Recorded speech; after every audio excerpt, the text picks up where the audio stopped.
memang kan kalau kita bicara mengenai umat Israel sebagai umat Allah kan itu kan ada 12 suku.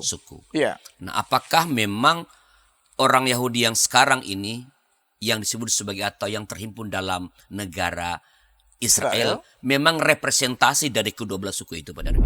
Yang disebut Israel baru, umat pilihan Allah itu bukan Israel sunat, Israel fisik, Israel jasmani. Itu yang mendominasi surat-surat Rasul Paulus di Galatia, di Korintus misalnya. Nah, kita perlu mengedepankan janji Allah kepada Abraham itu adalah agar Abraham dan keturunannya menjadi berkat, bukan kutuk, bagi seluruh muka bumi.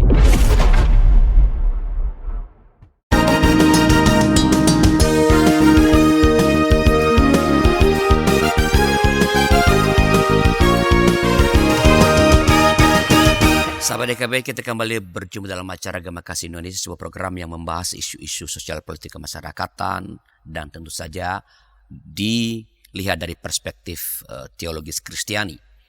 Nah, kali ini kita akan berbicara mengenai sesuatu atau isu yang sebenarnya bertahun-tahun naik turun ya dalam percakapan-percakapan di media baik sosial maupun di media tradisional, yaitu mengenai perang Israel Palestina. Apakah ini perang agama? Ya. Dan untuk membahas topik ini telah datang di narasumber kita yang tidak asing lagi bagi Anda, Bapak Pendeta Darwin Darmawan. Selamat datang Pak Darwin. Terima kasih sudah diundang berbicara Pak. Ya, apa kabar nih? Puji Tuhan, baik Pak Adrianus. Ini saya dengar Pak Darwin banyak berpergian ke daerah ceramah macam-macam ini sekarang ini. Betul Pak ya. Ya, saya dengar Pak Darwin running untuk atau diusulkan oleh gereja GKI untuk menjadi calon sekum PGI? Betul Pak Adrianus. Ya. Mohon doanya ya Pak. Ya. Dan saudara-saudara YKB. Ya, berharap para sahabat YKB mendoakan Pak Darwin atau GKI lebih tepatnya sebenarnya ya sejauh saya tahu mempersembahkan Pak Darwin untuk mengambil bagian atau berkontribusi dalam gerakan ekumenis dengan mencalonkan sebagai calon sekretaris umum PGI. Pak Darwin, kita bicara mengenai konflik atau perang ya Palestina Israel. Setiap kali konflik ini muncul atau terjadi atau muncul karena ada sebelum misalnya ada serangan tertentu dari Israel ke Palestina atau sebaliknya, maka orang Indonesia itu ya secara agama quote and quote terbelah. Betul sekali Pak. Ya. Saudara-saudara kita yang beragama Islam pra-Palestina, sementara yang beragama Kristiani sebagian, tidak semua sebenarnya, ya lebih pro pada Israel karena yang dia anggap bahwa Israel itu adalah Israel yang seperti ada dalam kitab suci. Jadi itu adalah umat Allah. Nah, ini kan sebenarnya bagi sebagian orang menimbulkan pertanyaan, apakah memang ini betul itu yang kita bicarakan hari ini adalah apakah ini memang betul ini perang agama sehingga kita di sini juga harus ikut-ikutan terbelah. Nah, apakah memang bangsa Israel yang sekarang ini, kalau lihat dari tadi umat Kristiani membela Israel ini, memang sama dengan orang Israel atau orang Yahudi dalam Alkitab, Pak Darwin? Iya, betul sekali Pak. Bahkan ada anak sekolah minggu yang dengan bangga menceritakan kehebatan umat Israel karena berhasil melawan dan membunuh orang-orang Palestina. Oh, saya kaget sekali. Ini anak sekolah minggu. Wow. Nah, pertanyaan yang menarik adalah yang Bapak bilang tadi. Apakah Israel sekarang, Israel modern sama dengan Israel dalam Alkitab? Gitu ya. Nah, jawabnya iya sekaligus tidak.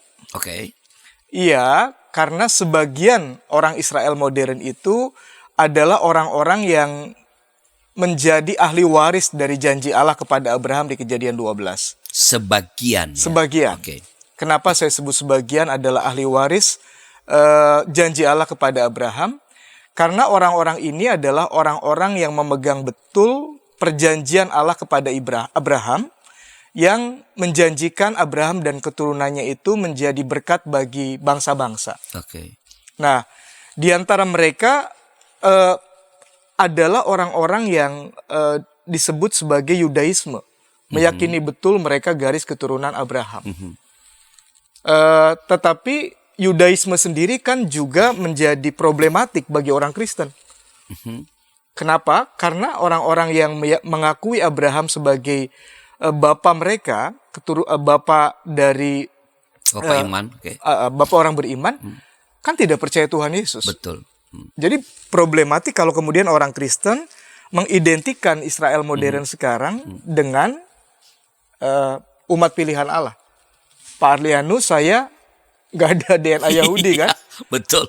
Nah, terus kenapa buru-buru bilang, oh Israel modern yang sedang berperang itu adalah umat pilihan Allah Kristen dalam hal ini? Kan itu problematik. Betul, betul. Sekarang tambah problematik lagi karena di antara orang-orang yang punya DNA Yahudi, mereka ada yang Islam. Mereka ada yang menentang peperangan yang dilakukan oleh pemerintah Yahudi sekarang.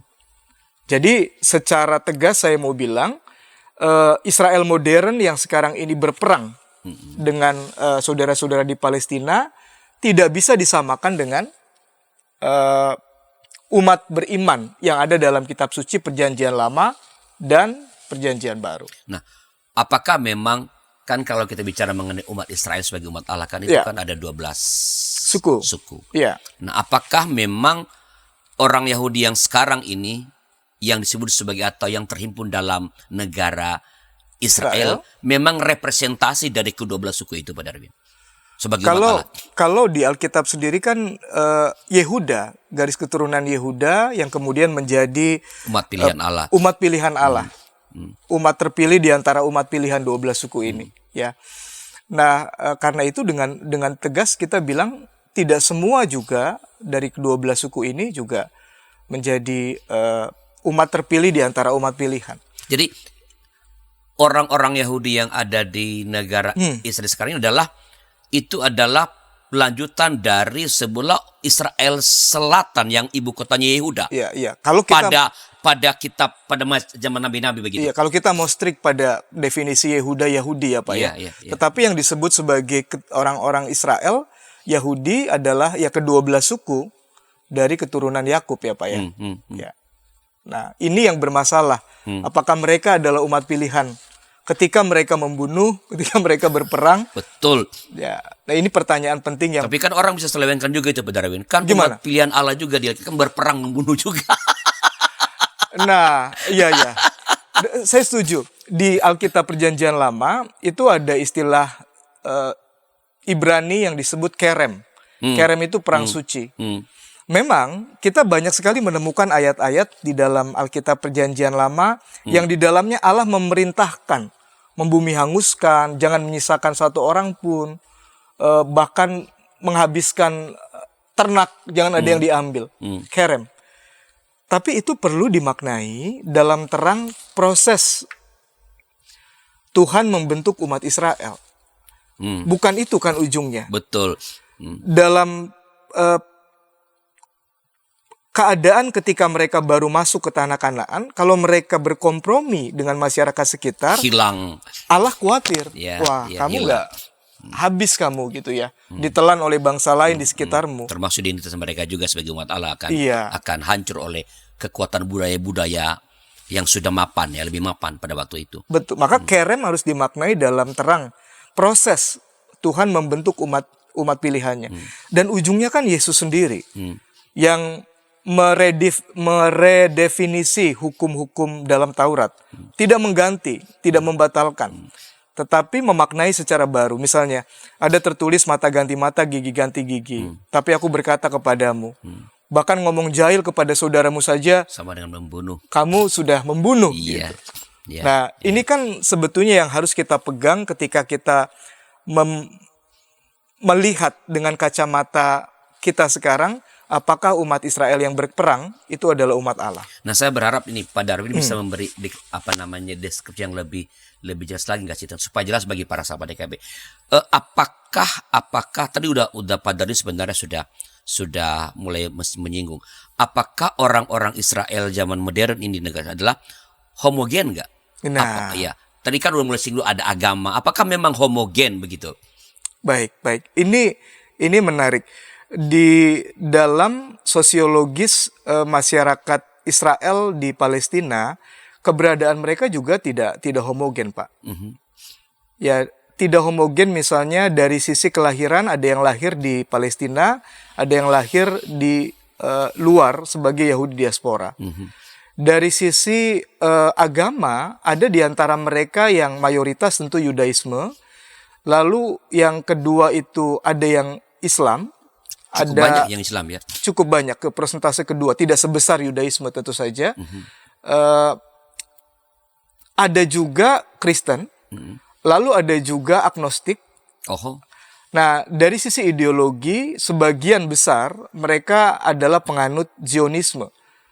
Jadi ideologi yang meyakini Allah akan kembali menolong orang Yahudi ketika orang Yahudi sudah kembali ke Sion, pulang ke Sion. Ini yang mendorong masyarakat Yahudi dari berbagai negara kemudian datang ke tanah Palestina. Nah, jadi dari sisi ideologi beragam.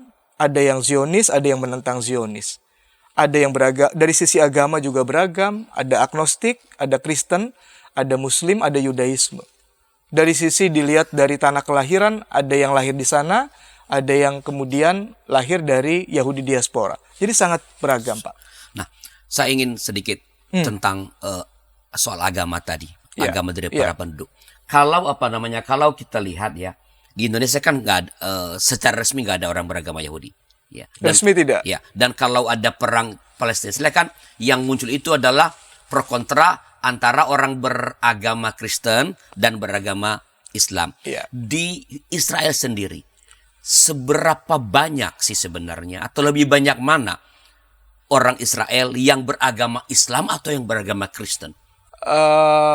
Nah, saya tidak tahu detail statistiknya, tapi kalau secara umum, Jews for Allah, ini kalau di dalam pronunciation orang Arab, Jews for Allah, itu kedua setelah Yudaisme. Jadi orang Kristen sebenarnya sedikit ya? Orang Kristen sedikit ya. Sedikit. Atau tidak sebanyak saudara-saudara kita yang beragama Islam begitu. Jadi orang Yahudi yang beragama Islam lebih banyak daripada orang Yahudi yang beragama Kristen di negara ini, supaya clear nih. Betul. Dan di antara mereka ada yang jadi tentara Israel, Pak. Yang beragama Islam ini. Iya. Jews for Allah itu ya ada juga yang menjadi tentara Israel. Jadi keliru sekali kalau kita memframing perang di sana itu perang agama antara apalagi lucu antara Kristen dengan Islam. Gitu. Gak ada hubungannya. Udah nggak kena, Pak. Ya, karena sekarang kan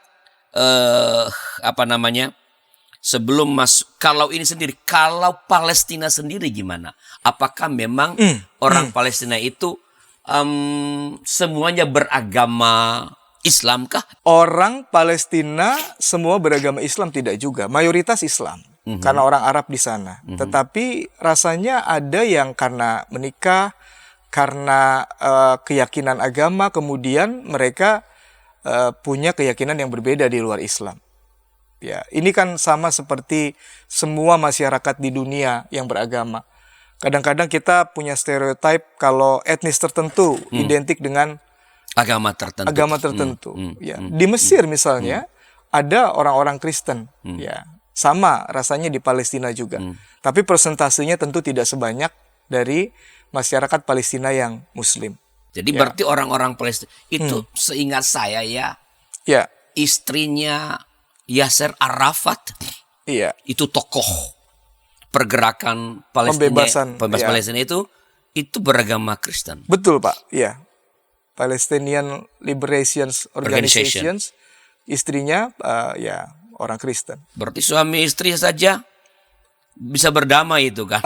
Syuhaya namanya kalau nggak salah.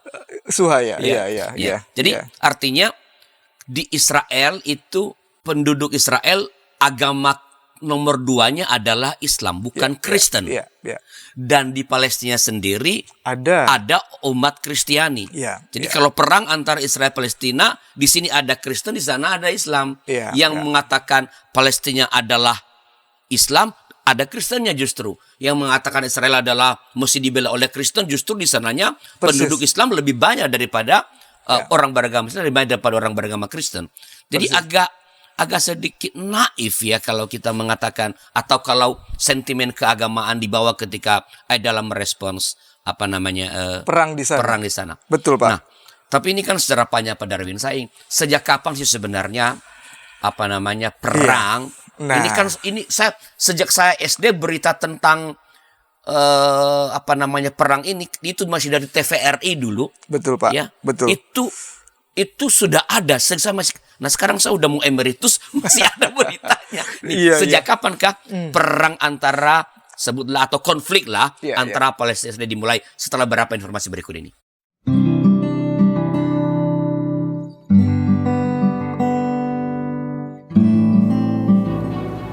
Hi folks, this is Daily Spirit for Youth, a daily devotional that helps you grow closer to God and apply His Word to your life. Daily Spirit for Youth dapat Anda saksikan hari Senin sampai Sabtu pukul 4.30 waktu Indonesia Barat di channel YKB TV. Kita jumpa dalam acara Pembangunan Jemaat. Pembangunan Jemaat setiap Senin di minggu kedua dan keempat pukul 20 waktu Indonesia Barat. Dapat Anda nikmati di channel YKB TV. Dari gungkungan malam gelap. Nyanyikanlah nyanyian baru setiap hari Rabu pukul 12 waktu Indonesia Barat. Dapat Anda nikmati di channel Lagu Rohani YKB TV.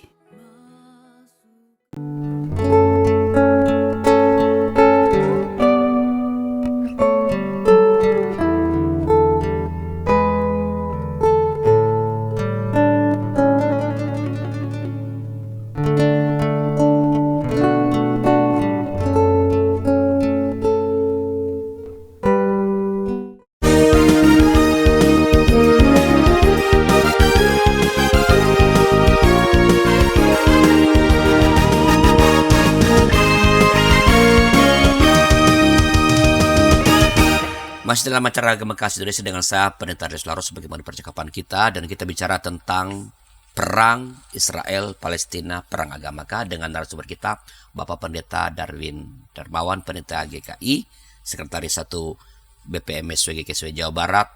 Ini kandidat doktor atau udah lulus nih? belum juga, Pak. Kandidat doktor Masih ilmu berjuang. politik dari UI, ya. Berharap segera nih.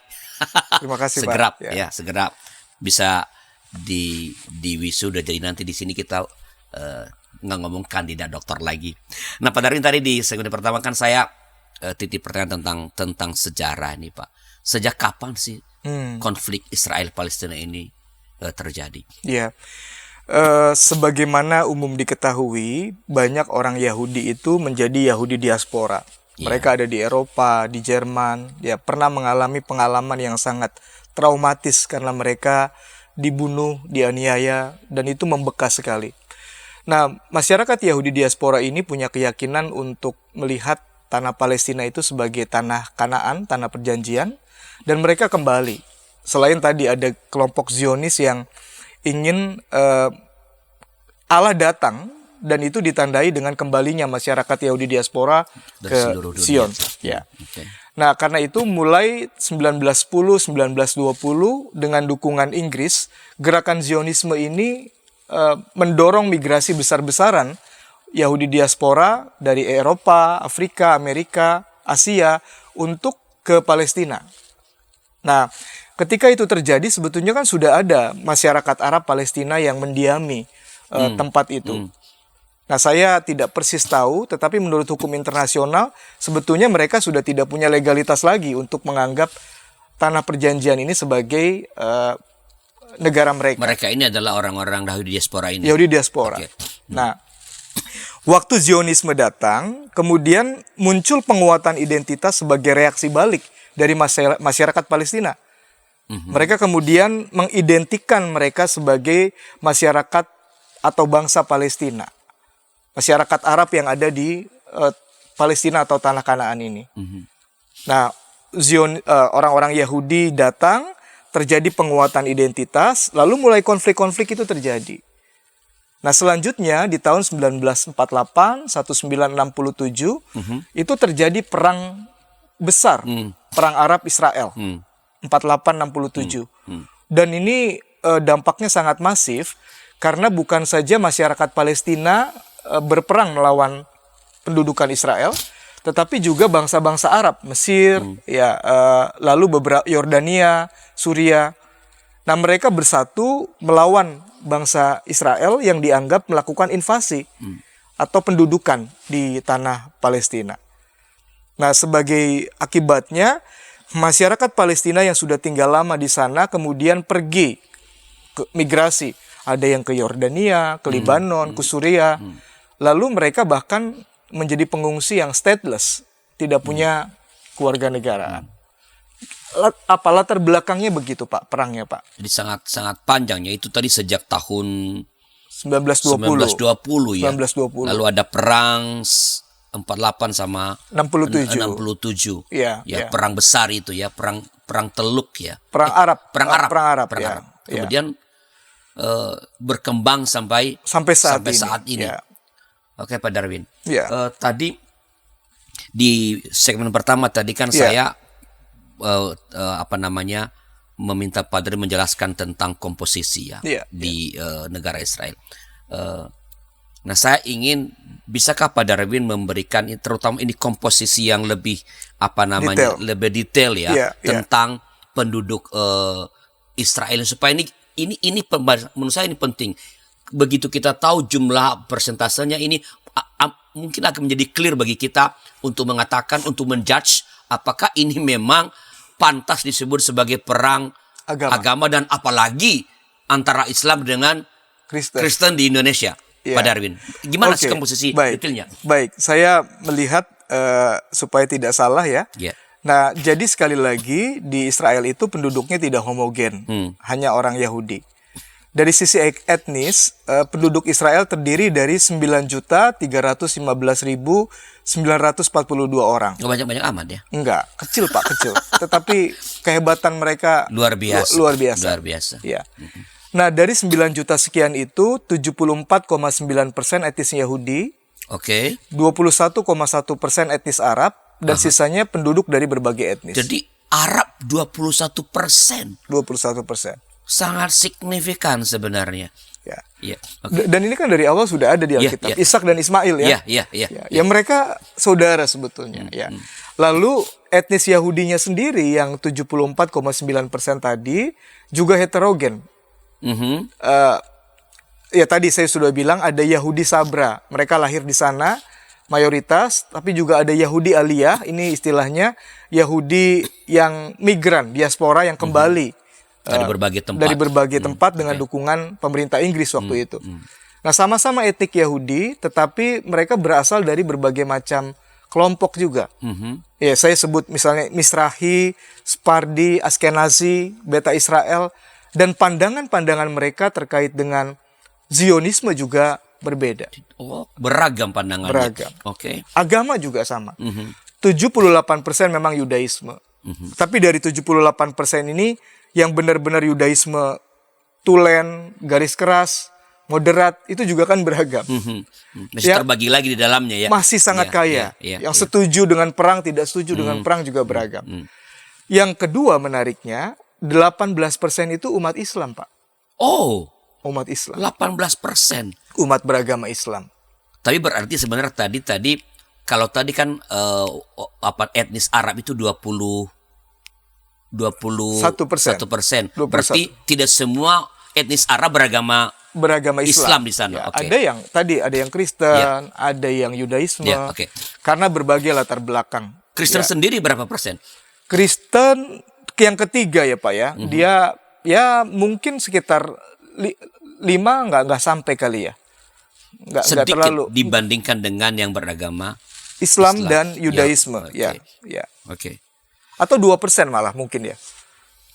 Dulu sebetulnya umat Kristen di tahun 1922 cukup banyak Pak, tetapi karena pendudukan Israel ya kemudian semakin berkurang, mungkin kurang dari 5% sekarang secara demografi, ya. 180.000 orang gitu. Kalau penduduk Palestina sendiri, komposisinya gimana, Pak Darwin? Penduduk Palestina tadi, Pak, Palestina yang Arab, ya. Penduduk Palestina 5 juta tahun 2022, heterogen. Ada orang Arab, Yahudi, Drus, Baduy. Berarti di di Palestina ada orang Yahudi juga. Ada orang Yahudi. Dari sudut etnis ya. Etnisitas. Dari sudut agama. Nah, agamanya umat Islam 85%. 8, oke. Ya, umumnya dari kelompok Sunni. Lalu Kristen menempati urutan kedua. Tadi yang saya bilang, ketika pemerintahan Ottoman berakhir di tahun 1922, jumlah mereka cukup tinggi, 20-an persen lah. Oke. Ya, tetapi sekarang tinggal 2%. 150.000 orang. Itu kemana itu? Ya pada keluar karena Konflik ya. konflik. Kan orang Palestina pada keluar, Pak. Karena umat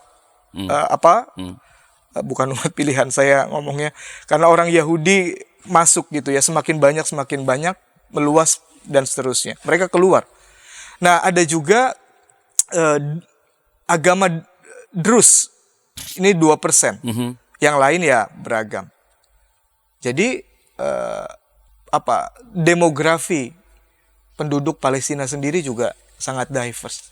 Ya, jadi ini semakin menjelaskan ya bahwa sangat-sangat naif dan nggak punya alasan yang memadai untuk menyeret Betul, Pak. Perang ini menjadi Perang agama. Apalagi kita di Indonesia yang kelompok yang satu membela Israel, kelompok beragama lain membela Palestina. Iya. Karena di Palestina ada banyak orang Kristiani, ya. Di Israel ada banyak orang yang beragama Islam, Iya. ya. Jadi kalau begitu sebenarnya apa yang terjadi? Nah, banyak orang yang secara objektif melihat perang di sana adalah perang politik yang dibungkus dengan agama. Perang politik yang bisa mendapat dukungan gara-gara sentimen agama. Oh, ini berarti jangan-jangan Pilkada DKI yang lalu belajar dari situ ya. Betul. Okay. Iya, yang paling murah dan mudah untuk memobilisir massa kan sentimen agama salah satunya ya, Pak. Selain etnisitas atau sentimen primordial lain. Nah, apa sebenarnya gini? Kalau ini bukan perang agama, ya. Lalu apa konflik kalau kita sebagai orang luar nih, bukan pihak yang bertikai lah. Bagaimana melihat sebenarnya ini perang antara Palestina dan Israel ini? Apa yang terjadi di sana? Iya. Jadi ini adalah upaya untuk di satu sisi memperbesar pengaruh bagi orang Israel, tapi di sisi lain bagi penduduk Palestina ini adalah upaya mempertahankan diri. Nah, tetapi bagaimana setiap kelompok ini kemudian mencari solusi atas tujuan tadi berbeda-beda. Di kelompok Palestina yang mempertahankan diri, ada yang pakai jalur perang. Mata ganti mata, gigi ganti gigi. Oke, ada juga ya. Ada. Ya, misalnya Hamas. Oh iya. Gerakan perlawanan Islam yang keras gitu, yang melawan. Yang kemarin kepala biro politiknya Ismail Haniyeh baru dibunuh di Iran oleh katanya Mossad ya. Lalu ada PLO. Ini organisasi pembebasan Palestina yang lebih lunak, mengedepankan negosiasi, diskusi, ya kompromi. Ada Jihad Islam di Palestina, ada Front Populer untuk Pembebasan Palestina, PPLP, dan sangat beragam, Pak. Ya. Nah, sama sebetulnya di Israel juga pandangan-pandangannya beragam. Tetapi kebijakan politik untuk perang atau tidak perang itu bergantung dari ideologi pimpinan-pimpinan yang berhasil dipilih oleh masyarakat. Oke. Yang saya mau katakan begini, dalam situasi perang yang laku kan kemudian cara pandang yang melegitimasi perang. Maksud saya begini, kalau saya berada di sana, saya melihat ada orang tua saya terbunuh atau keluarga saya terluka gara-gara perang, secara manusia saya dan sebagian besar orang akan membalas. Nah, sebetulnya itulah yang terjadi. Lingkaran kekerasan yang tanpa akhir ini yang bekerja dalam proses penyelesaian konflik di Palestina yang kayaknya nggak berujung sampai sekarang. Jadi sebenarnya apakah korban yang paling banyak itu ada di pihak penduduk yang ada di Palestina atau sama sebenarnya di Israel juga? Dengan kemampuan militer, kecanggihan militer, kelihayan militer Israel, yang lebih banyak korban ya Warga Palestina. warga sipil Palestina. Puluhan ribu sejak beberapa bulan lalu ya, ketika Israel membalas serangan yang dilakukan kelompok Hamas, ya banyak sekali masyarakat sipil yang Jadi korban. menjadi korban. Nah, Pak Darwin, kalau gitu bagaimana? Kan ini bukan perang agama, apalagi kita di Indonesia nih, ya.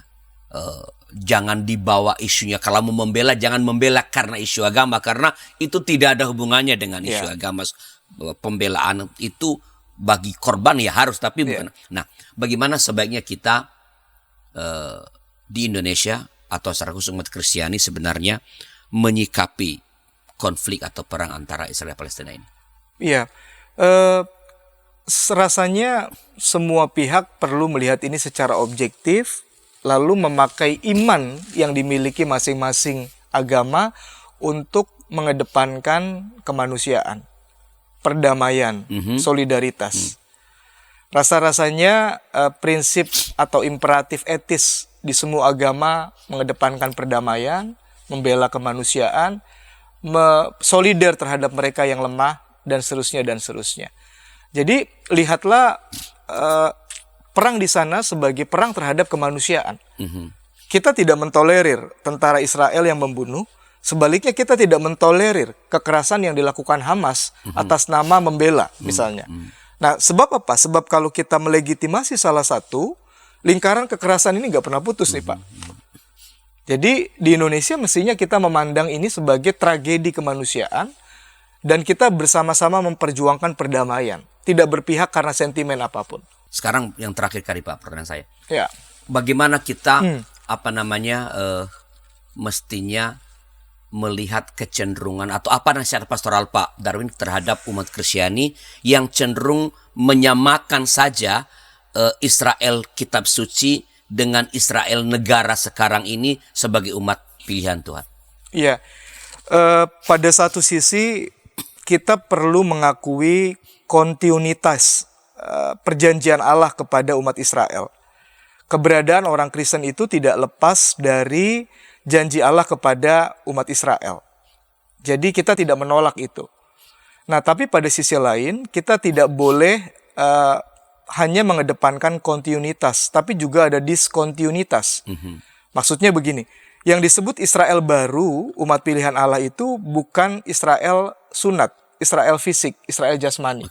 Itu yang mendominasi surat-surat Rasul Paulus di Galatia, di Korintus misalnya. Nah, kita perlu mengedepankan janji Allah kepada Abraham itu adalah agar Abraham dan keturunannya menjadi berkat, bukan kutuk, bagi seluruh muka bumi. Jadi berkat bukan kutuk.